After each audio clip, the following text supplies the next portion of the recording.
I believe, if I'm correct on this, I think November coming up will be Lung Cancer Awareness Month. And here we are a month early, but I wanted to learn about it and I wanted to share some information I can learn along with you as well. We have a special guest that's going to help us on this topic. Next to me is Dr. Reggie Munden. He is, among other things, Executive Director of Imaging Services and Cancer Life Services at Wake Forest Baptist Health. Good to have you. Thank you. It's a pleasure to be here. How prevalent is lung cancer today, Doc? It's pretty prevalent. There's about 160,000 cases a year diagnosed. It's the highest rate of death from cancer in the United States.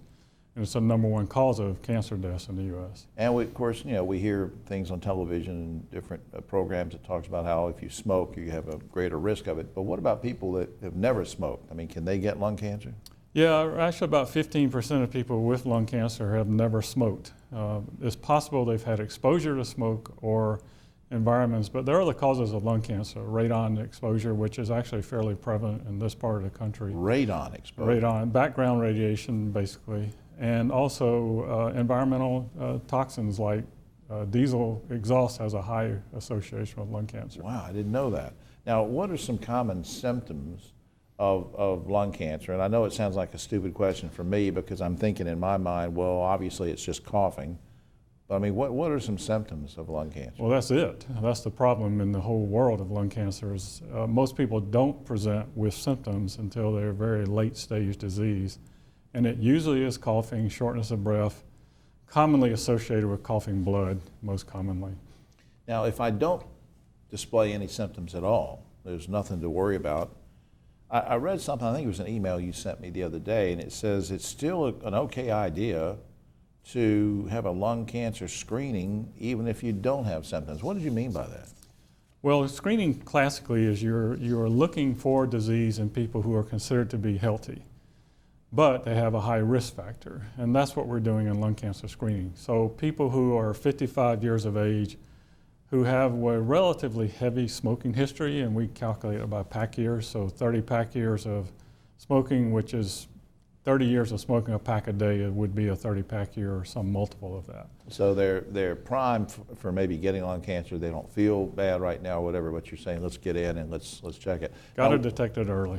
Yeah, what exactly is involved in a lung cancer screening? So lung cancer screening is a process where the patient meets with their provider. They meet criteria, which right now is at 55 years of age, 30 pack years. They go through a shared decision process, which is a discussion about the risk and benefits. And then the test itself is really simple. You sit on a CT scanner, or commonly called a CAT scanner. It takes about 10-15 seconds and you're done.